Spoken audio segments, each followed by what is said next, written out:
Lachelle hierso en hierdie is my hartklop so.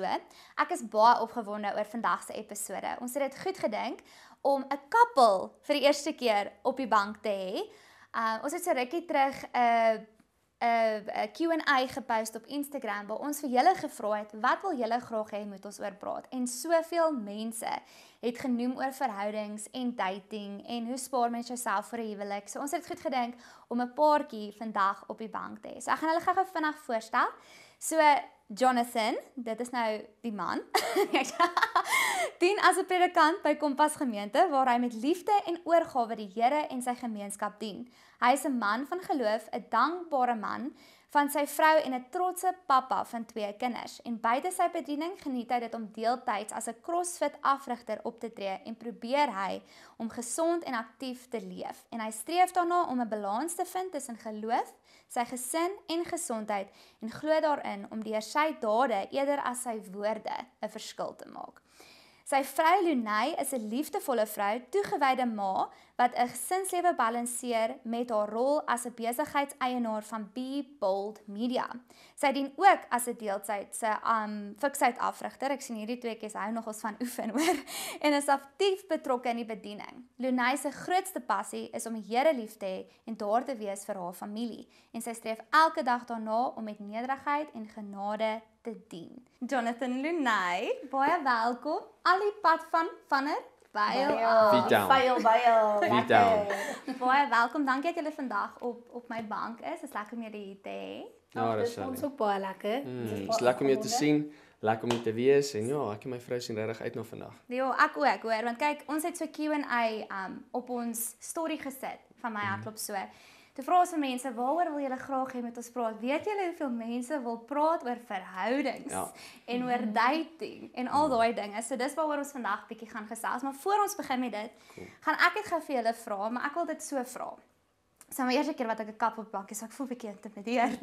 2 teen 1. 2 teen 1. Wag 'n bietjie, Jesus is hier langs my. Okay, Is langs julle ook? Ja, Okay, maar in elk geval, maar ek gaan vir julle vra, hoe klop julle hart? Maar ek wil hoor, Lunay, as 'n vrou, soos hoe klop jou hart? Alleen op jou eie as ek dit sin maak. En dan jou hart en dan as 'n huwelikspaar. Hoe klop julle harte saam? So dis is 3 in 1. Okay, so gaan by jou begin as dit reg is. So hoe klop jou hart? Waarvoor klop jou hart? Wat is jou passies? Ja. Ag, ek dink ek kan net sê my hart klop nog altyd vir Jesus. En iets waaroor ek baie passievol is om die koninkryk te bou.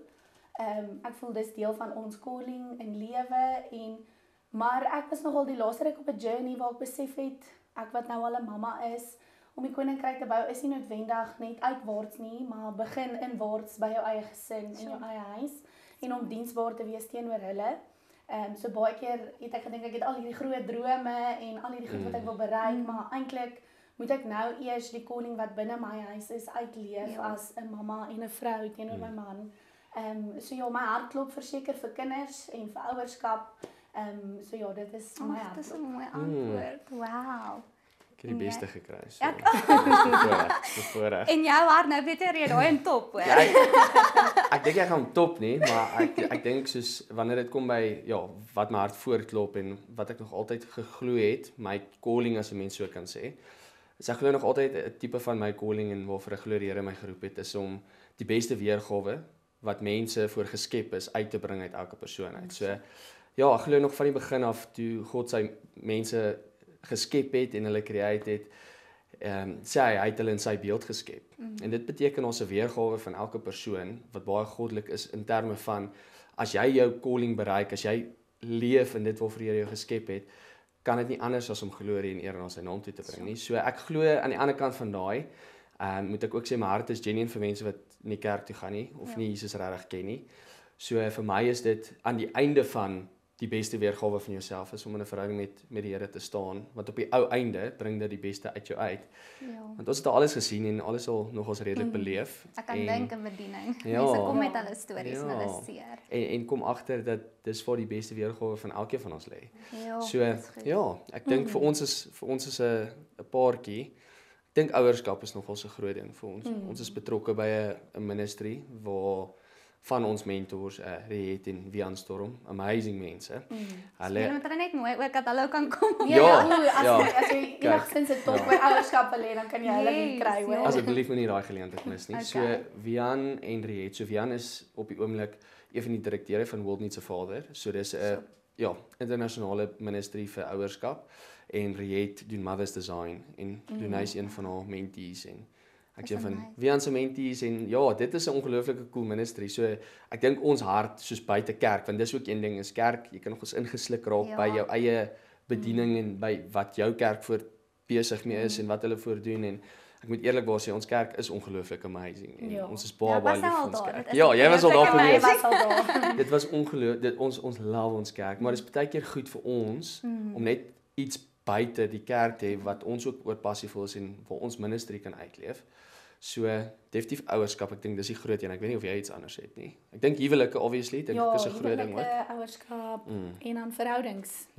Ja, dis baie mooi dat jy dit sê. Want ek glo ook as die wêreld meer gesonde gesinne het, gaan ons ook 'n verskil sien. So dit is baie mooi. Dit begin by die huis, né?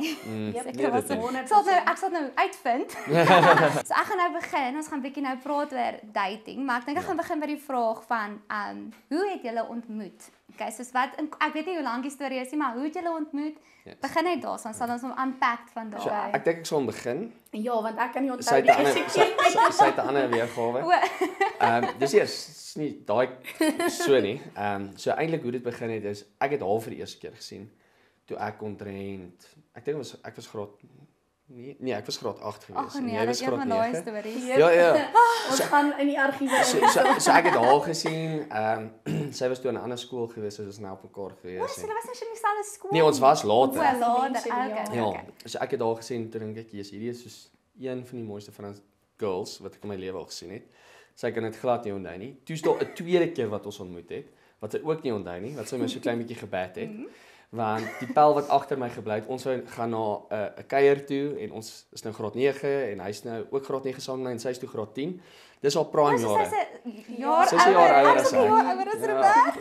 Ja. Dink oor die manne normaliseer die laaste Kyk, ons word met die hand groot gemaak. So toe wou ons graag saam met haar gaan en sy het net stryd gesê nee, daar's nie plek nie. Dit was so hartseer geweest, maar jy kan ons storie onthou. Ek kan dit nie onthou nie en dit was nie eers ek praat nou van tienerjare, so ek was nie onder die invloed van enigiets nie, maar ek kan dit fisies nie onthou nie. Ja, ek het 'n gesig wat mense vinnig vergeet, so. Ag, nee. Miskien daai tyd, hy het regtig mooier groot geword. Dankie, ek waardeer dit. Maar ja. Ja, so toe het ons eintlik het een van my vriende so toe het ek nou al van help mekaar af oorgeskuif maar Refiljoen toe. En toe het een van my vriende my laat weet randomly, ek dink dit was soos 9:00 of 10:00 die aand. Ja. Toe stuur hy my WhatsApp, ek staan buite jou hek. Toe dog ek hy vat my vir 'n gat. Hy is nou net besig want hy is een van daai tipiese mense. En hy sê hoor, jy gaan nou eventually vir my kom oopmaak. Ek sê toe vir my mamma, ek gaan nou maar net gaan kyk of hierdie mense nou hier is. Want dink nou as 'n tiener-dogter, jy het nou vir jou ma sê hier staan 'n ou buite jou hek 10:00 die aand, dis dodgy. Was dit nou hy wat al buite nie? Dit was tegnies, maar ek was saam met hom gewees. Okay. Toe kom ons daar aan en hier staan Ruben, dit was sy naam en Jonathan. En ek soos dis nou wat ek onthou van die eerste keer wat ek hom ontmoet het. En toe ek kom nou sien, toe kom hulle nou in en hulle drink koffie, maar toe 10:00 die aand. Ja, maar toe het nou Ruben, hy toe nou eintlik by Jonathan oorgeslaap. En Jonathan bly toe letterlik 'n straat van my af. Okay. En toe begin 'n vriendskap vorm soos geen ander nie. Ons was beste pelle gewees. Ja, so toe het ons heen en weer gekuier. Ons het na mekaar se huise toe op en af gestap en alles.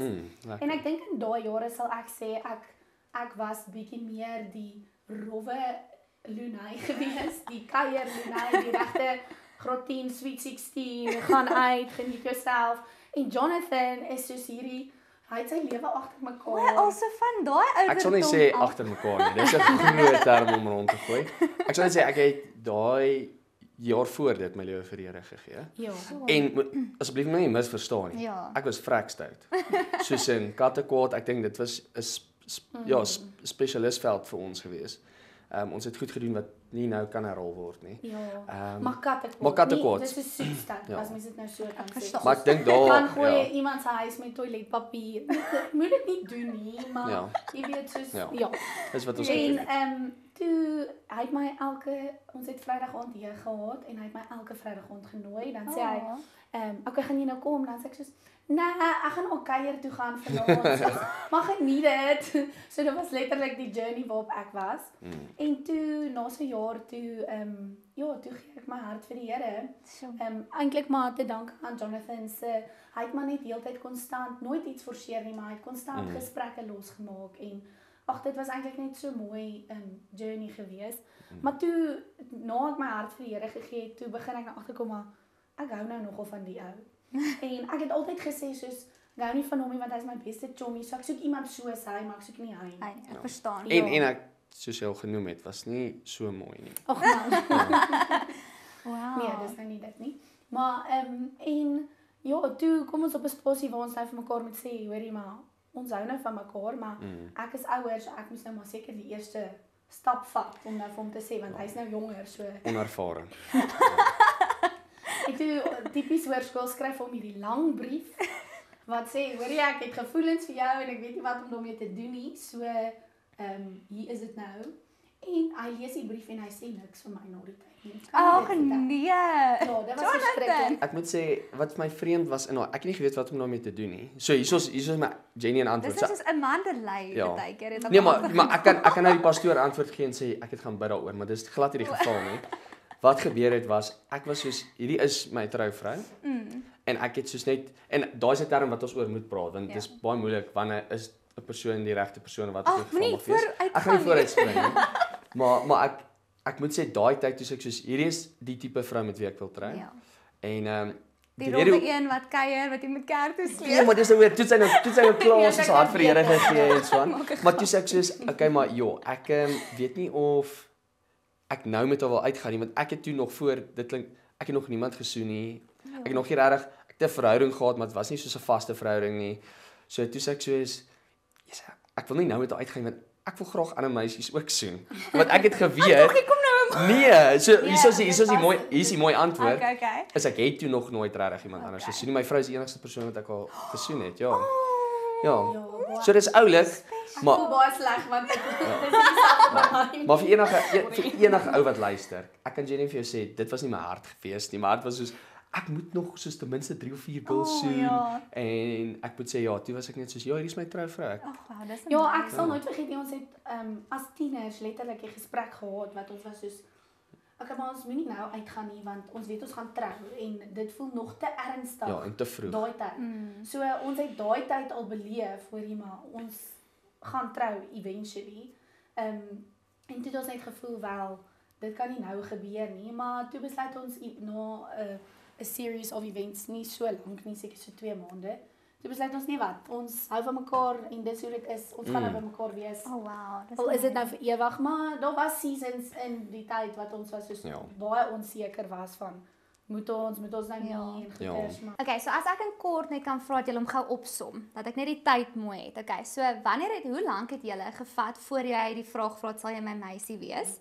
En dan verloof raak en dan trou. So julle net kort die tydlyn kan opsom. 2013 uitgevra, 18 April. Ek het maar jare wag vir my wiskunde.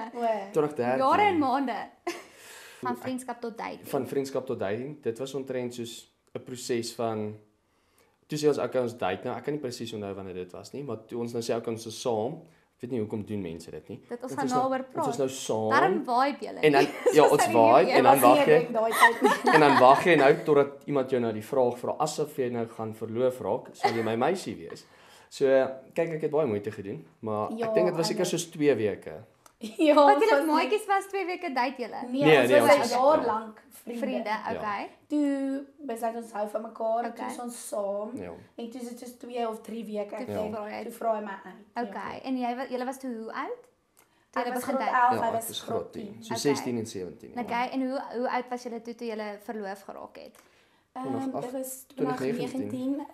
Ek was 22, het 23 geword en hy was toe klaar 22. Okay, en hoe lank na dit het julle gevat toe julle trou? Nee, na 'n jaar. En ons het in dieselfde jaar O, okay, alright. So net voor 'n COVID. Tip vir enigiemand. Trou so vinnig as moontlik. Ek weet. Ja, trou so Ek vinnig as hierdie wat moontlik. ek en Robert 12 maande moet wag vir ons trou. Kyk, is 12 al maande is klaar. 12 maande is perfek. Ja, Maar na en 12 na 12 maande. maande is te Is lank. dit te lank? Ja. Okay, nee, dis goed. So ek wil dan by julle weet, soos hoe baie mense vra, maar hoe weet jy dit is nou die persoon met wie jy wil trou? Jy het nou bietjie daaroor genoem, Ja. maar soos veral nou tieners, julle sal nie glo nie, baie tieners boodskap my en reik uit na my toe, praat oor skoolverhoudings ensovoorts. Nou ek was nie daai gelukkige persoon wat my man op skool ontmoet het nie. So my raad altyd is, mooi sal weet jy wat se plan en die droom wat die Here oor jou lewe het. Moenie nou dink aan dating nie. Dit kom later en ons sorteer dit later uit, maar nou sit ek voor 'n koppel wat ek bedoel gelukkig genoeg was om mekaar in graad 9, 10 te ontmoet en julle is getroud en julle het pragtige kinders. So hoe weet mens dit is die een? Want baie keer vir my op skool voel ek dit was baie distraction, baie onnodige seer.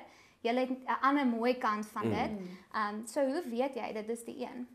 So vir my, ek dink as dating reg gedoen word, dan gaan dit nie die seer veroorsaak wat dit baie tieners veroorsaak nie. Ek dink as jy groot geword het met ouers wat baie gesonde perke insit, gesonde grense insit, wat openlik gesprekke het met tieners oor luister hierso, dis hoekom 'n mens nie seks het voor huwelik nie. Dis hoekom 'n mens nie sekere goed doen voor huwelik nie. Wanneer jy date moet daar regtig baie sterk grense wees. So ek sê nie daardeur dat kyk as jy tiener is moet jy date nie. Inteendeel, ek dink dit was baie wyse raad. As jy kan gaan en sê maar luister dit is nie vir my op die oomblik 'n prioriteit nie.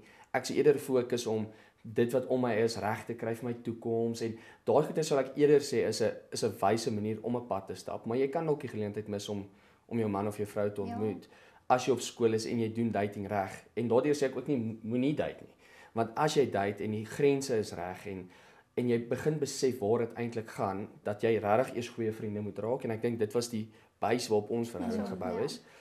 Jy is regtig baie goeie vriende en jy hou die grense gesond. So ja, jy kan soen en al daai goeters, maar ek wil ewen sê soos nie lenvry nie. Daai goeters is eintlik net daai grense wat jy skuif is eintlik besig om meer en meer seer te veroorsaak. En ek dink regtig as ons dink aan seks voor huwelik, as 'n mens dink aan hoe mense praat oor verhoudinge en ver gaan en ek ben klomp goeters wat jy doen na second base. Baie tieners toe ek nou juffrou was en sê hulle vir my, juffrou, hoe weet ek as ek nou te ver gaan? As ek die feit dat jy daai vraag my vra, weet ek al klaar jy het. Verseker. Maar dit is so en ek dink ek blameer tieners nie regtig nie want ek dink nie mense praat openlik oor hierdie goed nie. Ons probeer 'n punt daarvan maak by ons kerk om daaroor te praat, maar statistieke sê mense kom 2 keer 'n maand kerk toe. So as jy daai geleentheid nou gemis het, dan het jy nou daai geleentheid gemis en kerke praat nie week in en week uit oor dit en die belangrikheid daarvan is massive. Mense verstaan nie die skade wat dit aan jou rig om jouself te bind aan 'n persoon wat moontlik dalk nie jou man of jou vrou is nie. Ja. En daarbey wil ek aansluit deur ook te sê, hoe weet jy of dit die regte een is? Jy doen nie.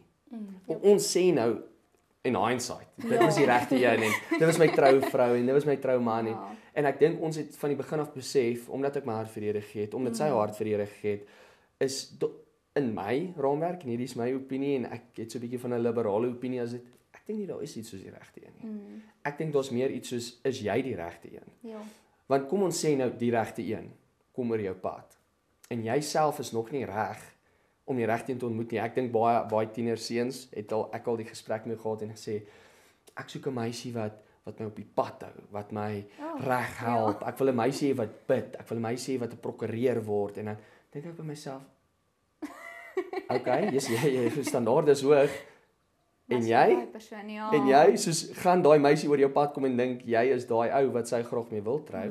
En ek dink baie keer as jy nie fokus om jouself reg te kry nie, gaan die perfekte persoon in jou opinie of die een wat jy dink jou persoon is, na jou kyk en sê maar ek dink nie dis my een nie. En ek dink dan lewe ons met die persepsie nie maar hy of sy gaan my regmaak. Niemand gaan jou regmaak nie. In ons geval ook, soos ek dink ek is erg dop om vir mense te sê soos moenie met iemand uitgaan wat nie in die Here glo nie. En daardeur is ek nie bias nie. Ek sê nie dis die grootste fout wat jy kan maak nie. Ek dink net as die ding wat die belangrikste in jou lewe moet wees. nie die belangrikste ding vir die ander persoon is nie, gaan dit net nie realisties uitwerk nie. Ja. En eintlik is jy besig om te compromise op jou ding wat vir jou die belangrikste is met 'n persoon wat nie dit eers belangrik ag nie. Ja. Dis goed. So ja, ek dink vir my wat nogals belangrik is wanneer dit kom by verhoudings en wanneer dit kom by die regte een, is word jy self reg.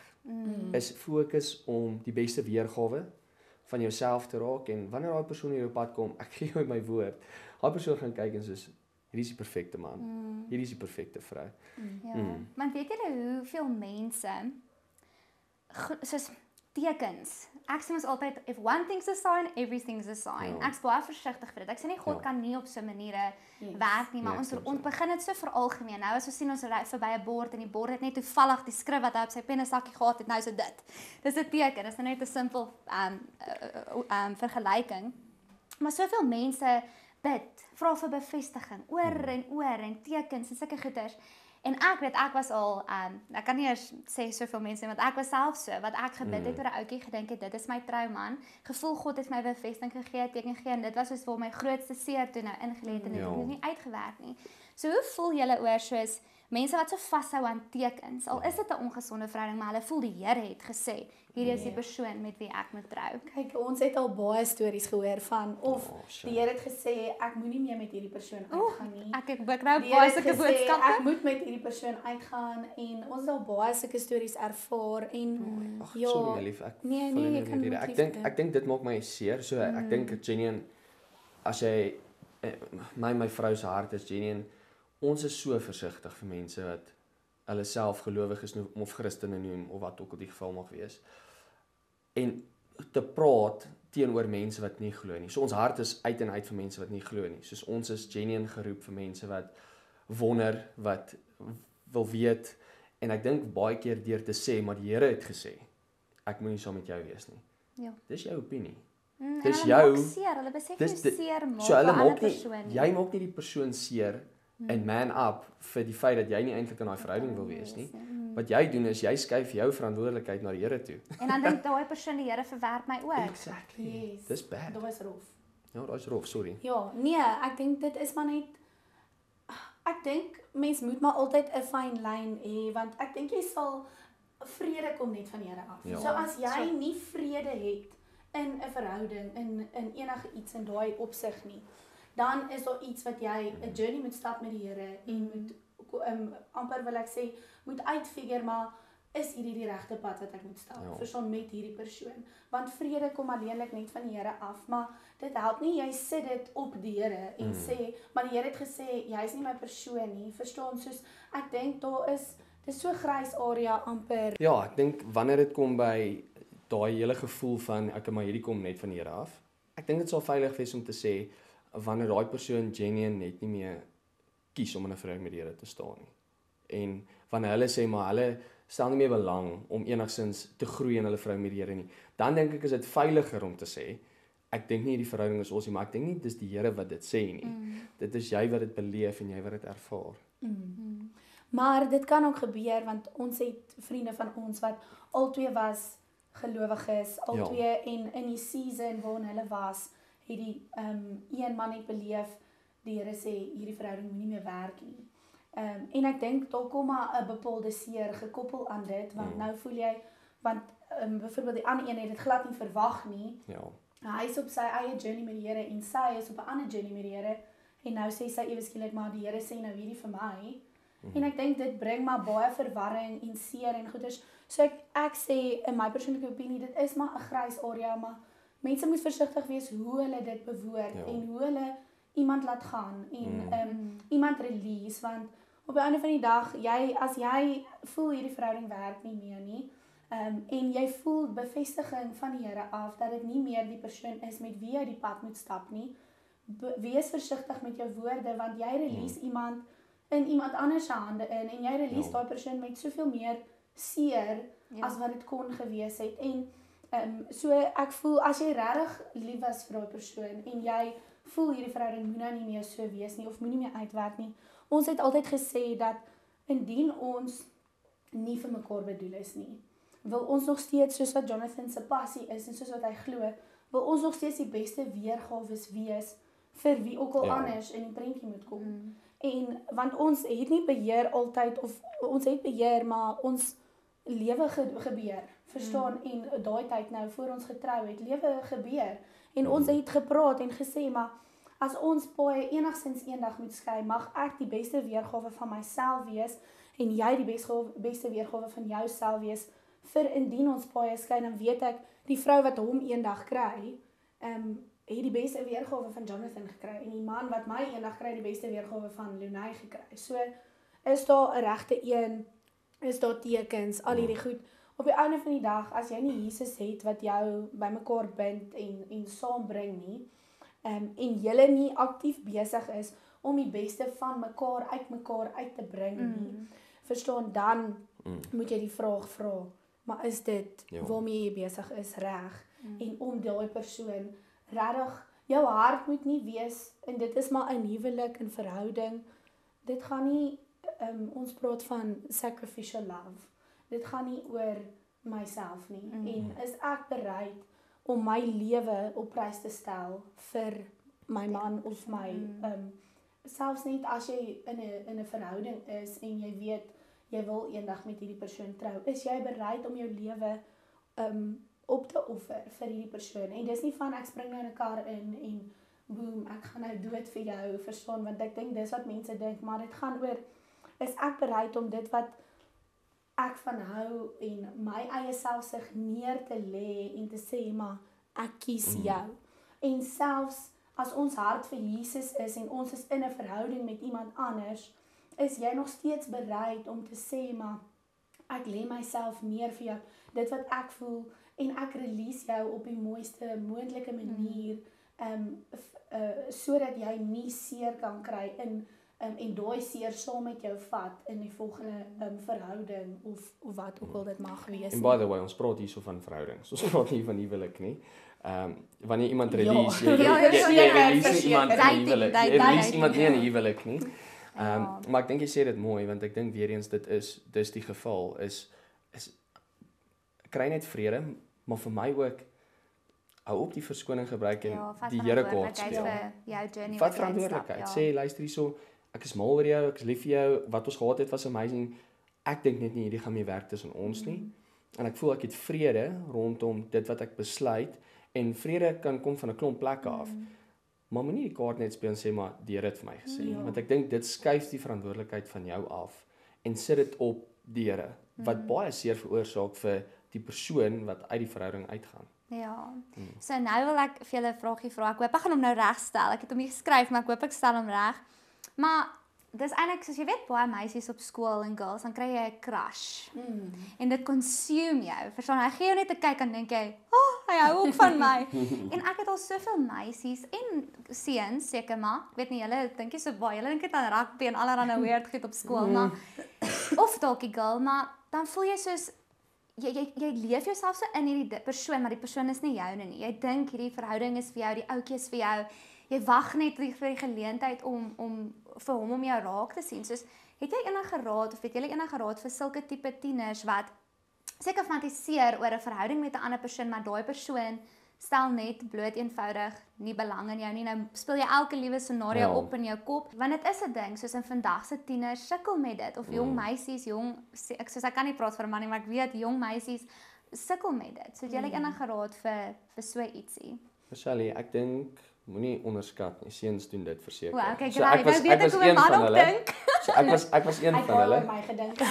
Definitief. Soos jy was my heel eerste regtig lang vaste verhouding, so voordat het ek baie soos gefantaseer oor hoe dit sal lyk om 'n verhouding te wees, want ja, ek het nie altyd gevoel ek's die ou wat ek wil gaan kry noodwendig nie. Ek is nie die ou wat voor staan om kyk, almal het nou nie in 'n ry gestaan om met my te gesels nie. So ek was dalk die ou wat jy gedink het, hierdie sal 'n great pal wees. Soos, ek weet nie of hierdie my man is noodwendig nie. Die friendzone maatjie. Ja, ek was uit die friendzone maatjie. En ek dink die probleem met daai is soos jy sê, jy leef jouself so en word so weggevoer dat dit steel eintlik maar van jou as 'n persoon. So ek weet nie wat jou raad is, maar my raad is baie vinnig, is bietjie klinies, is bietjie koud. Maar wees intentioneel. As jy intentioneel is, dan is dit maklik. Jy approach die persoon en sê luister hy, Dis Hou wat van jou. voel. En as hy Ek dink nee jy's sê, baie hoor oulik. dit. Ek dink jy's baie oulik. Ek dink jy's amazing. Dink jy dieselfde? Nee. Okay, great. Kom ons beweeg aan en dis actually een keer hoe dit met my gebeur het. Is ek het na iemand toe geloop en sê ek dink jy's amazing. Dink jy ek's amazing? Nee. So ek sê okay, cool. Dit gaan nie werk nie en toe beweeg ek aan. So My raad is baie soos jou nou. Ek sê ook gaan net, sê net, Ja. kommunikeer jou wat jy voel en as daai persoon sê nee, aanvaar dit. En Aanvaar moenie dat dit kom steel van dalk die regte persoon Ja. wat oor jou pad gaan kom nie. Ek dink vir my, ek sit myself nou weer in tiener Lunay se skoene waar jy het elke movie gekyk en dan dink jy, "Ag, wow.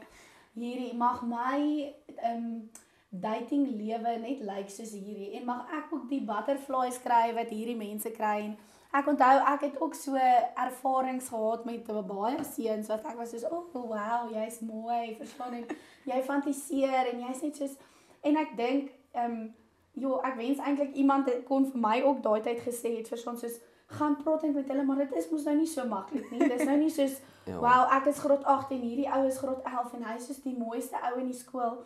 Hallo, ek's Lunay. Jy's mooi. Gaan uit met my. Verstaan so, dit is nie so maklik nie. So as jy nou jouself in hulle skoene sit en jy probeer nou dink wat is die beste raad om te gee? Is jy moet net logies dink. Verstaan soos as hierdie persoon in 'n verhouding is, maar jy fantiseer oor hom soos hou op jou tyd mors. Verstaan, dit is nie die moeite werd nie.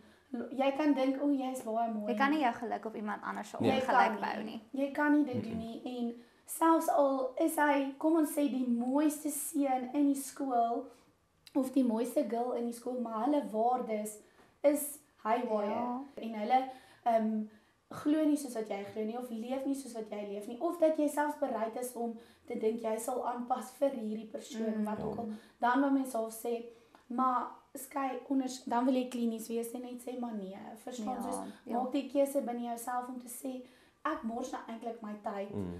Ek kan nou fokus op ander dinge in skool verstaan of dit nou is om my akademie te fokus of op my sport of wat ook al en eintlik wil ek as ek nou raad kan gee vir mense sal ek sê fokus om vriendskappe te bou. Bou vriendskappe en deur vriendskappe gaan jy meer waarde kan sien en jy gaan meer kan sien. Maar hierdie persoon is regtig ek kan nogal sien dat hierdie my persoon kan wees. Miskien. Maar bou eerder vriendskappe. Goeie raad. Yes, jy 'n paar nice mense hier op die bank vandag. So nou wil ek vir julle vra wat is 'n paar rooi vlae waarvoor mens moet uitkyk wanneer jy weet in 'n verhouding met iemand wil gaan of so. Kyk, ek dink Julle altyd so was ons Baie. ja, ag ek dink dit is so dis 'n grys area want ons almal is eintlik in die proses om te word wie jy graag eendag wil wees of te word wie die Here jou gemaak het om te wees. So dis moeilik om te sê rooi vlae want ek dink daar's so baie rooi vlae. Ek sal meer gaan oranje of rooi. so oranje vlae. Wat bietjie kan gaan. Ja, oranje geel, jy kan hulle so 'n bietjie laat gaan want ek dink weer eens niemand waarmee gaan sit is perfek nie en ek dink ewen ons wat hierso sit ons het net gister 'n fight gehad. En nou sit ons hier en praat oor verhoudings. Dis tipies as jy moet gaan praat oor verhoudings. Ja, nee, ek ken hom, hoor. Ek en Bert het ook so onder ons gehad gister. So ek dink dis nogals funny. Nou sit ons hier en ons praat oor verhoudings. Ek dink dis meer uit wat ons geleer het en wat ons al gedoen het wat nie reg was nie, wat ons eintlik maar hier kan sit en net getuig van hoe goed die Here is. Maar ek dink wanneer dit kom by rooi vlae, is daar seker goed vir my uit en uit rooi vlag. As jy 'n gelowige is en iemand anders is nie 'n gelowige nie, dan al is my hart hoe erg vir iemand wat nie 'n gelowige is nie. Weereens die ding wat vir jou die beste ding of die belangrikste ding in jou lewe is, dan te deel met iemand wat dit nie so belangrik vind nie. Ek dink ek kom ook in by as jy dink aan jy date nie om iemand se tyd te mors nie, jy date om te trou. En as jy dink aan waaroor gaan 'n huwelik, is dit Christus in die bruid. Yes. And if it doesn't represent that, dan verstaan, want hoekom wil jy dan in 'n huwelik wees? So date met die intent om te wil trou. Sorry, ek val nou nie rede, want dis hoe ek ook hoor dit voel dis waar dit inkom met die gelowig nie. Ek my eerste vraag wat ek altyd vra, ek weet nou nie of ek gaan kruisig gaan word nie. As ek ouetjie date, is jy NG of 'n AGS'er? Die rede vir dit is want ek glo in groot doop. En as ek met iemand date wat nou byvoorbeeld nie glo in dit nie, hulle glo in klein doop. hoe gaan ons kinders grootmaak Ja. eendag? So ek begin altyd met dit. Ek weet nie, dis weird, maar ek doen. nee. Dit was my Ja. eerste vraag aan Robert. Groei en groter of klein doen?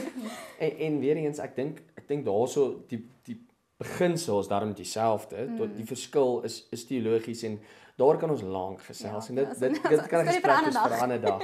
Maar ek dink weer eens daai wat jy noem is perfek en dit som dit eintlik baie mooi op is as ons regtig wil weet wat liefde is die voorbeeld van Christus was die mooiste manier om liefde te beleef. Ek dink 'n ander rooi vlag wat vir my nogals crucial is het die persoon 'n afhanklikheid of het die persoon 'n baie slegte gewoonte en dan nie om te sê ek stap nou weg nie want die realiteit is almal van ons het goed. Ek sê eerder sê weet jy van daai rooi vlag? Weet jy van die afhanklikheid of die verslawing of die wat ook al dit mag wees van daai persoon en is daai persoon bereid om aan dit te werk? Ja, so. Daarso is vir my die groot ding. As 'n persoon bereid is om aan dit te werk, dan raak dit oranje of 'n geel vlag. Wat jy sê, okay, maar dit is iets waarna ons gaan werk en dis iets waarvan jy bewus is. En ek dink selfs in ons verhouding, ek dink daar's baie goed wat ek van die begin af vir Lunay oopgemaak het. Ek meen van dit was toe ek 'n tiener was, toe was ek verslaaf aan pornografie en dit het 'n massive effek op my brein gehad en ek wens net mense kon lank gesels oor die effek van pornografie op 'n tiener se brein en selfs 'n volwasse brein. Is maar as jy nie aandag gee aan daai goeters nie, die effek daarvan is last en ek moes so baie keer na my vrou toe kom en sê hierdie is die gedagtes waarmee ek sukkel. Hierdie is die goed wat genuen 'n impak op my het as 'n man en ek eer haar nie in daai oomblik nie. Jesus sê die standaard net baie gelig. Toe hy sê maar om letterlik op jou vrou te verneek, dis nie egbreek nie, maar om net met 'n wellustige oog na iemand anders te kyk. Daai is egbreek en ek dink daar het ek besef dat ek is in die moeilikheid en dit kan baie maklik oorkom vir 'n ander persoon of hierdie dadelik 'n rooi vlag is. Maar in die proses wat ek nog altyd gehad het, is maar dis nie wie ek wil wees nie en dis nie wat ek wil doen nie. En ek dink dit was toe makliker van daar af om uit te kom en te sê maar dis waarmee ek sukkel. Dis iets wat vir my regtig 'n moeilike ding is om aan te werk. En sy was nog heeltyd bewus daarvan. En ek dink vir enige persoon asseblief moenie onder die wanpersepsie leef dat die persoon met wie jy is net okay nie.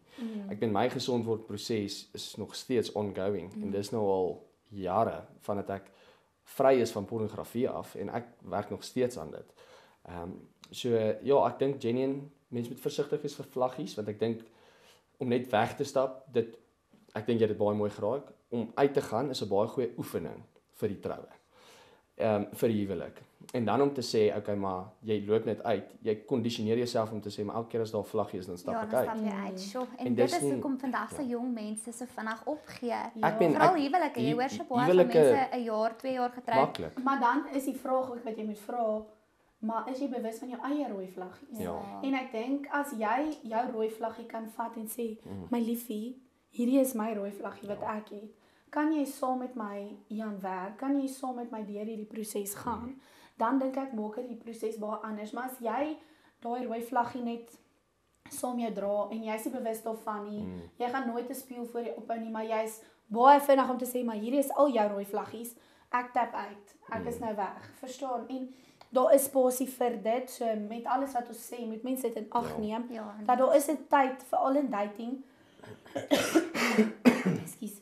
Daar is 'n tyd veral in dating wat jy moet terugtreë partykeer en jy moet sê, okay, nee, hierdie is nie vir my nie want dit align nie met my goed nie. Maar dit help nie jy is die een wat heeltyd dit doen in verhouding na verhouding na verhouding. Nou, dan is dit 'n pattern. Ja. Dan sit dit pattern, maar jy is glad nie bewus van jou rooi vlaggies en dit wat jy het nie, want ons almal het dit. Ja. So ek dink mense moet versigtig wees om te sê okay, rooi vlaggies, maar wees eerder bewus, dis presies soos wat Jonathan gesê het aan die begin, is wees eerder die regte een en vir jou om die regte een te wees bewus van maar wat is dit waarmee jy sukkel en wat is jou struggles en gaan jy daai heeltemal kan oopmaak vir die persoon en sê maar kom help my, kom stap hierdie pad saam met my. So in dating dink ek vir my is daar 'n rule of thumb. Na 'n jaar wat jy met iemand uitgaan en jy dink nog steeds hierdie persoon het geen afhanklikheid, geen ding waarmee hulle sukkel, geen sonde, dan loop uit. So stap weg. Want daai is 'n rooi vlaggie op sy eie. So ek dink wanneer 'n mens in 'n verhouding is met iemand, moenie dadelik jou grootste geheime oopmaak of enigiets soos dit nie, want jy's in die proses om te kyk of hierdie jou persoon is met wie jy wil trou. So my advies sal altyd wees, soos jy aangaan en soos jy vertroue by mekaar begin wen en soos julle nou begin agterkom, jy's hierdie persoon is genuine die persoon met wie ek dalk die res van my lewe wil spandeer, begin dan meer oopmaak. So, maar na 'n jaar, as jy nog nie alles van die persoon weet in terme van hulle slegste gedeelte, hulle donkerste gedeelte van hulle self en hulle is bereid om daaraan te werk nie, dink ek dalk jy is besig met iemand te sit wat nie oopmaak teenoor jou nie. Ek wil ook net bylas op skoolvlak. Is daai soveel makliker om te doen in vriendskap. Want ek voel of ek wat ook 'n onderwyser was, het dit so baie gesien dat die mense maak hulle harte oop en hulle deel die geheim en goeders, maar daai persoon dit na 3-4 maande werk dit nie en hulle blokker alles uit. Ja. Die foto's word links en regs gestuur of wat ook al en dan sit jy regtig met soveel skade. En dit is my tip vir kinders op skool is regtig word eers vriende want in vriendskap kan jy soveel meer deel en jy kan soveel meer oopmaak en 'n vriend hou daai en beskerm daai want daar's 'n ietsie anders, maar op skool as jy in 'n verhouding is, daai ou praat met sy chommy en hy blokker dit uit en daar is nie sterkies gelas, en dit erger, ja. Goed, so regtig fokus meer op vriendskap as op om te date. Dit sal my raad wees in daai opsig ook, ja. Dis baie mooi wat jy sê. Ja. Dit is ook daai van daar's mos 'n skrif wat sê haal eers die balk uit jou eie oog uit. So dis my baie mooi jy sê en dat mens wat wil julle? Oranje vla en rooi geel vla en rooi Daar's vla. op die oomblik opgemaak. Dis baie interessant want ek was daai tipiese meisie wat my lysie gehad het. Jy weet, ek so tall, dark and handsome, my moet so lyk so en ek het die Here vertrou vir my lysie en toe ek ouer word, het besef ek dis bietjie dalk onrealistiese verwagting wat ek het, daar bestaan nie hierdie ridder op die wit. Ek handsome gekry. Dis wat dit inkom nou. En so 'n perfekte lysie gehad en daar was een dag dan luister ek 'n preek en sê hulle rip up your list. Die ander keer sê hulle skryf 'n lysie. Dis wat moet ek nou doen? Jy weet, hoe weet ek wat ek wil hê? Toe het ek actually regtig gegaan, daai lysie opgeskeer en toe het ek was ek eendag by 'n salon. Heel onverwags, ek dink ek het al ooit hierdie storie gedeel nie. Die vrou het my naaltjies gedoen en toe kyk sy my net so en sy sê vir my ek ervaar in my hart jy moet weer 'n lysie skryf vir jou man. Jy het ophou bid vir die regte persoon en ek is dus weet sy hierdie goed van ek ken nie die vrou van geen kant af nie. Wow. En daai aand gaan ek toe in my binnekamer in en ek gaan herskryf my lysie. Maar dit was glad nie goed soos tall, dark and handsome, hierdie dit. Dit was soos die een ding wat ek heel bo geskryf het is iemand wat weet hy's nie perfek nie, maar bereid sal wees om saam met my te groei, want ek is bereid om te groei. En ek dink as mens so ook daarna kyk as jy ek weet Robert is baie keer as ek sê liefie, ek weet nie so lekker of ek saamstem met hierdie nie. Hy sal nooit dit noodwendig soos hy sal ook gaan en sê okay, maar ek wil dan aan dit werk. Ek wil dit aan dit groei. En ek dink dis 'n baie maklik want ek is 'n persoon en dis oor seer in verhoudings. As ek iets sien wat vir my 'n rooi vlag is, dan wil ek uittap. Ek wil ek hardloop. Ek is goed in hardloop, maar dis waar ek seer was. Dit was 'n verhouding wat die hele tyd in uit en nou is dit vir my makliker net om te sê okay, hierdie is 'n rooi vlag, ek identifiseer hierdie wat ek al gehaat het, kom ek hardloop uit. Maar dit is my mooi hoe God my met 'n man geseën het wat nie bereid is dat ek net hardloop nie. Hy sê nee, ons praat hieroor, ons werk hier aan. So is baie mooi wat jy sê. Hoe bou 'n mens 'n gesonde verhouding van die begin af en wanneer is die regte tyd sou jy sê om te begin date? So ek sien uit vir die geleentheid wanneer ek hierdie gesprek met my kinders gaan hê, met my dogter en met my seun, waar ek vir hulle sê so wanneer jy in enige verhouding ingaan, dan obviously dis goed om die ouers te ontmoet en daar's alles mooi en dis 'n goeie ding om te doen oor die algeheel. Maar ek kan nie wag vir die geleentheid om met my seun of my dogter te praat nie, want ek dink voordat jy uitgaan om 'n gesprek te hê en te sê so hierdie is die non-negotiables. So ek het gepraat van daai kursus wat ons doen rondom ouerskap. So eenvoudige goeie. So niks seks vir huwelik nie wat eenvoudig is. Ek dink daai's basiese goeders, maar so ver gaan om te sê soos jy raak nie van onder my kielibakkie af tot bo my knie nie. Seker dis 'n cool reël wat mense gehad het. So vryf lekker arm. Of vryf lekker kuite, wat ook al die geval mag wees. Maar ek dink genuine wat vir my cool is soos ek wil graag met my kinders 'n gesprek hê waar hulle kan sit en sê luister hierso, so hierdie is die non-negotiables. En hierdie is wat ek dink belangrik is om saam oor te stem voordat ons in 'n verhouding ingaan. Want dit is ongelukkig so dat jy in 'n verhouding inkom en ewe skielik is daar verwagting dat foto's gestuur moet word of en dan is daai pressure op jou as jy dit nie doen nie, dan gaan ek hierdie persoon verloor. So jy En hoef ons nie baie kyk Ja. tieners besef dit nie, maar daar is bietjie manipulasie in verhoudings. 100%. Maar hulle weet nie baie wat dit is nie. It's hulle 100%. identifiseer nie so nie, maar 100% ja, as jy manipulasie dan sal is. ek die Ja, voorwaardes. Die voorwaardes. So ek dink om daai gesprek voor die tyd te hê want jy verhoed seer deur van die begin af te sê en wanneer daai ding opkom om te sê maar luister hierso onthou ons het hierdie gesprek gehad en ek wil Jenny en jou net accountable hou op hierdie. Ja. Want weer eens ons is besig om voor te berei vir die huwelik en 'n huwelik is dit konstant. Ons hou mekaar verantwoordbaar. So ek dink daai is die eerste een en ek dink rondom dating, ek dink dis nogals iets wat ons nou die dag oor gesels het. Ek dink 'n goeie ouderdom om te begin seker maar date is hier rondom 16. Kyk, ek weet nie hoekom nie, maar ouers laat dit mos om aan te moedig. Hier's 'n graad 2. Het jy 'n girlfriend? As ek so sê, nee. Moenie dit doen nie. Bietjie daar Ons is 'n bietjie daar want ons dogtertjie love hierdie een seentjie. Maar dis nie soos dating nie, dis nie soos dating Maar nie. sy sê al sy gaan met Ja, hom sy sê trou. sy gaan met hom trou. So Dis oulik. ek wil dit net hierso sê. Sy is net 4. Ek meen as ons hierso op hardloop so al kan sê dat Jordan en Ziandre al eendag sal trou, so dit baie cool Dit sal wees. baie cool So baie cool wees. Dis 'n oulike seentjie. Maar so sy love hom. Maar ek dink weer eens dis vir ons mooi want 'n mens kan sien dis 'n vriendskap. Soos Ja, hulle dis hou eintlik net baie van hulle mekaar. love mekaar, Maar speel vir lekker my as 'n saam. ouer, ek sal dit love om te sien dat my kinders eers begin date op 16, maar dit help nie jy sit 'n vaste reël in nou nie, Ja. want ek meen ons het eintlik maar in daai proses begin en ek was toe 16, sy was toe 17, maar jy kan al van 15 af 14 af. Ek dink jy moet 'n vaste reël insit nie. Ek dink jy moet gauge jou kind. Ek dink jy moet gauge waar hulle is en dan vir enige tiener wat luister, is jy moet jouself gauge om te sê maar luister hierso, ek moet binne my hart weet, is hierdie die ding wat ek die meeste soek bo my verhouding met die Here, want dan dink ek is jy nog nie reg.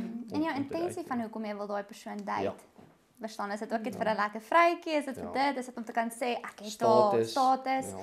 Verstaan so ja, dis baie mooi wat jy sê. Dis baie ek wil nou net hierdie storie deel oor my pa. Dit Ja. soos my pa, dis baie cute geweest. Daar was 'n stadium geweest dat almal begin soos ek dink ek was 13, 14. Toe het al die girls nou begin vertel, hulle het nou hierdie ouetjie gesoen, hulle het hierdie ouetjie. So almal was so geïnteresseerd in dating, maar ek was daai weird kind wat nie omgegee het soos oor dating nie. Ek het maar met my swart Bybeltjie die Bybel gaan agter die onderwyser se karre gaan wegkruip en probeer die Bybel lees. Ek kon nie minder omgee oor verhoudings nie, maar daar was tog hierdie ding van, okay, maar hoekom is almal so geïnteresseerd in soene uitdeel en date? Toe gaan ek na my pa toe. Met my pa was nog altyd hierdie man met ek kan enige gesprek met hom gaan voer het toe ek op skool was. Verstaan? Ek het meer met my pa gepraat oor dit as wat ek met my ma gaan praat het daaroor.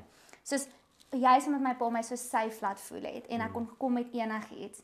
En ek sê van pappa nou, wanneer is die regte tyd vir my om 'n ouetjie te kan soen? Want apparently is dit nou 'n ding. Die girls wil net soen. En my pa lag en hy sê toe my kind, ek sou seker sê so op die ouderdom 16, maar kom pappa gee jou raad. As ek jy is, sal ek niemand soen nie. Ag tot sommer matriek soos niemand soen nie.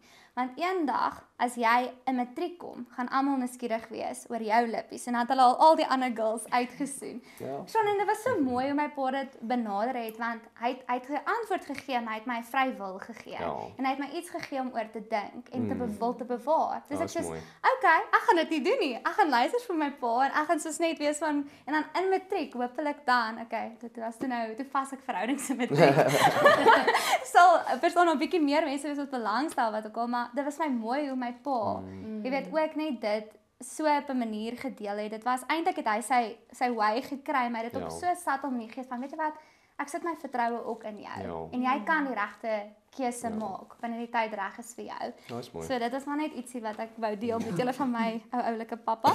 Jaloesie en insecurities in dating. So hoe hanteer mens jaloesie en insecurities? Ek dink dit is definitief goed wat mens kan sê is in verhouding. Gesonde jaloesie is seker goed, maar Ja.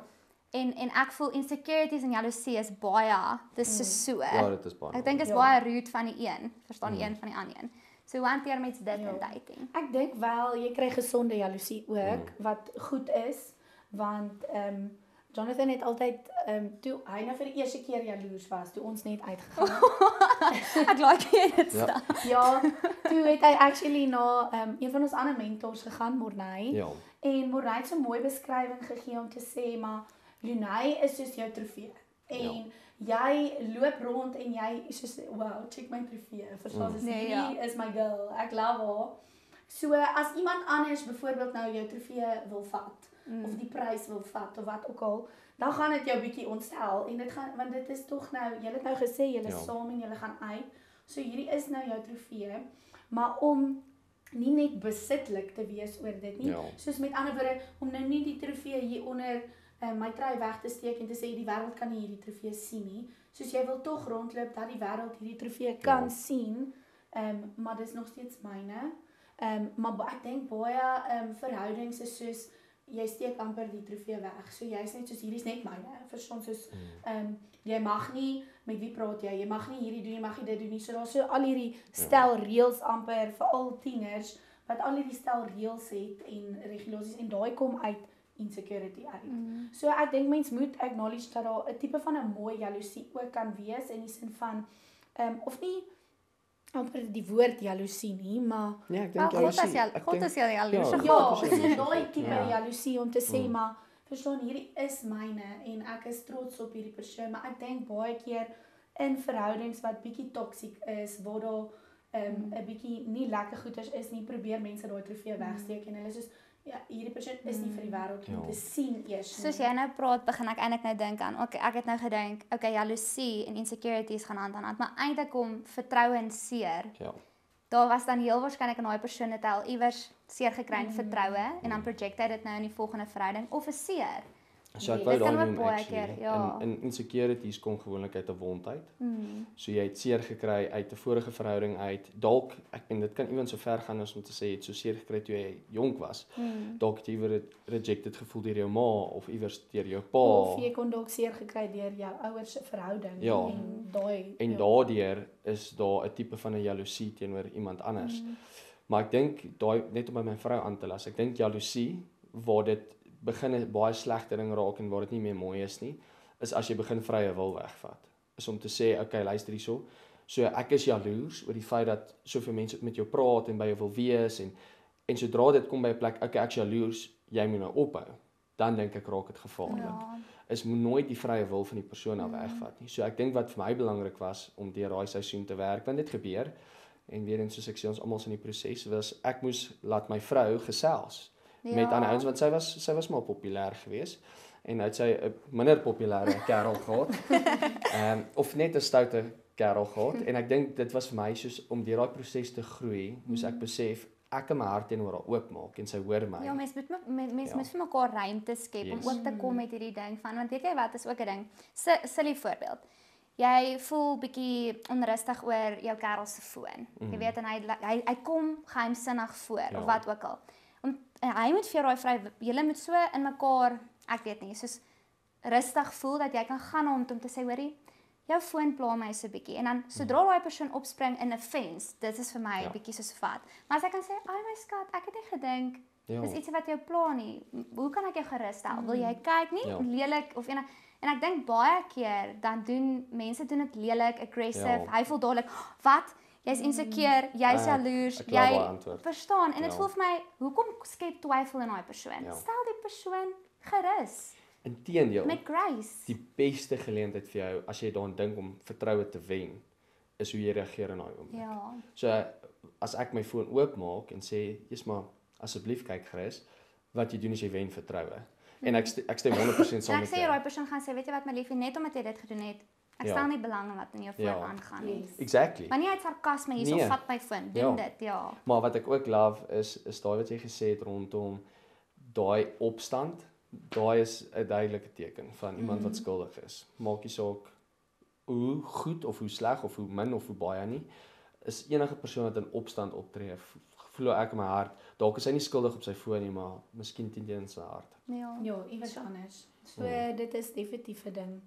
En insecurities aan die ander kant is ook mense moet ook maar baie dit kom bietjie terug na die rooi vlaggie ding toe vir my ook is jy moet bewus wees van jou insecurities. Want as ek nie bewus is van my insecurities nie, dan project ek dit amper op hom. So en dan haal ek dit half op hom uit want ek is nou insecure oor kom ons sê my life. ons vat 'n voorbeeld. Ek voel ek moet 2 sizes kleiner wees as wat ek eintlik is. En hier's ek 'n man wat soos 'n heavy fitness fanatic CrossFit CrossFit trainer. guy is en ek soos woehoe probeer Ek sê hulpcoach. probeer net in my gene pas van die vorige seisoen. So dan gaan jy nou deur daai journey en dit is 'n insecurity binne my.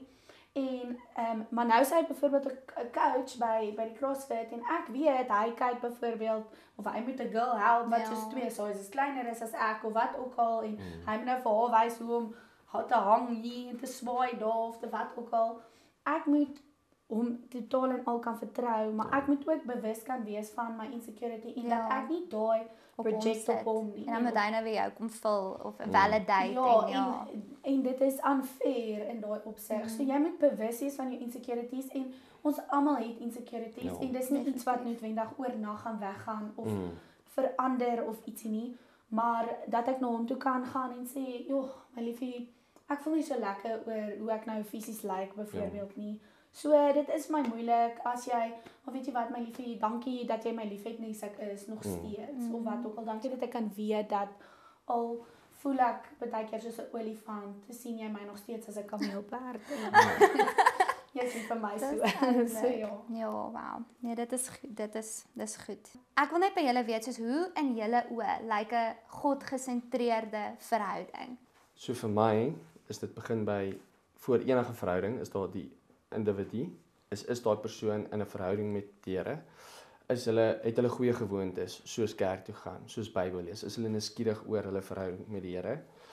En ek dink natuurlik wat volg op daai is 'n God-gesentreerde verhouding, is kom gereeld by mekaar en maak 'n tyd om te gesels oor die Here. Ek bedoel ons het die gewoonte baie gehad dat ons sal sê iewers een keer 'n week en jy hoef dit nie, jy kan dit meer maak as jy wil, maar ek dink voor jy dit 'n huwelik maak, 'n God-gesentreerde huwelik, hou dit eers 'n God-gesentreerde verhouding. Is gesels iewers een keer deur die week oor wat beteken hierdie teksgedeelte dalk vir jou of ek was kerk toe vandag en Vat hulle jeug toe. Vat hulle jeug toe. Ja. Wat beleef hulle rondom hulle verhouding met die Here, want ek dink dis goed om dit met iemand te deel waarop jy verlief is of waarvoor jy lief is. Dis 'n baie mooi ding om te kan doen. Maar moet dit nie jou enigste bron van jou verhouding met die Here maak nie. Ek dink baie couples veral op skool het ons kon vinnig in daai trap geval het waar jy voel, okay, my verhouding met die Here is alleenlik afhanklik van haar. Is om te sê maar alles wat sy vir my gee, is wat die Here vir my het. Alles wat sy lees, alles wat sy bid, dit is wat die Here vir my het. Ek dink dis gevaarlik, want ek dink dis nie 'n God-gesentreerde verhouding nie. Dis meer net my vrou of my meisie of my kerel is my God. En hulle is die persoon waarvan ek afhanklik is vir my verhouding met die Here. So ek dink wat belangrik is elkeen moet afhanklik wees van hulle verhouding met die Here afsonderlik en dan saam om te gesels daaroor en dit nie soos 'n verskriklike ernstige ding te maak soos wat dit in 'n huwelik veronderstel is om te wees nie, maar in 'n proses te kom waar jy groei in jou verhouding met die Here. Ek dink vir my presies soos Jonathan gesê, dit help nie ek is afhanklik en ek dink dit kon baie vinnig met my gebeur het omdat hy is die een wat hy het my nie soos dit was alleenlik deur Jesus wat ek tot bekering gekom het, maar deur sy leiding en sy hulp kon ek daai pad stap. Ja. Maar ek dink mense kan vinnig in die groef val dat okay, ek is nou afhanklik van hom om my daar uit te bring en hy moes my ook mooi coach en guide deur dit om te sê maar nee Lunay, jy het jou eie verhouding met die Here. Ek kan nie verantwoordelikheid vat vir dit nie. Hy kan nie elke dag saam met my sit en Bybelstudie doen en ek moet in my binnekamer gaan en tyd saam met die Here spandeer en dit is die belangrikste is ek moet 'n verhouding hê met die Here, hy moet 'n verhouding hê met die Here en saam moet ons bymekaar kom om hierdie God-gesentreerde verhouding wat nou op die einde van die dag 'n huwelik geword het te sacred te hou en te beskerm. Maar dit gaan nie werk as ek afhanklik is van hom nie. En ek dink ook om te besef dat hy is nie daar om my gelukkig te maak nie. Jy sê dit eintlik altyd so mooi. Sal jy dit gou sê? Ja, nee, ek sê net eintlik die persoon saam met wie is nie verantwoordelik om my gelukkig te maak nie, want as sy die verantwoordelikheid as haar verantwoordelikheid is om my gelukkig te maak, wat gebeur as sy deur 'n slegte seisoen gaan? Ja. Dan ewe skielik is die ding wat die belangrikste is in jou lewe, die ding wat jou die meeste verpes. So dis belangrik om die Here die belangrikste ding in jou verhouding te maak, want hy bly konstant en hy's darm nie iemand wat val nie. Hy sal altyd Ja. die beste wees en altyd vrede en altyd vreugde hê. So om dit so te draai, want dan beteken dit dat selfs al gaan die persoon deur 'n moeilike tyd, is dit makliker om te ondersteun Ja. en daar te wees vir die persoon en dan gaan julle altyd deur 'n slegte tyd. Is dit baie makliker om te lê op die feit dat die Here het julle in hierdie seisoen.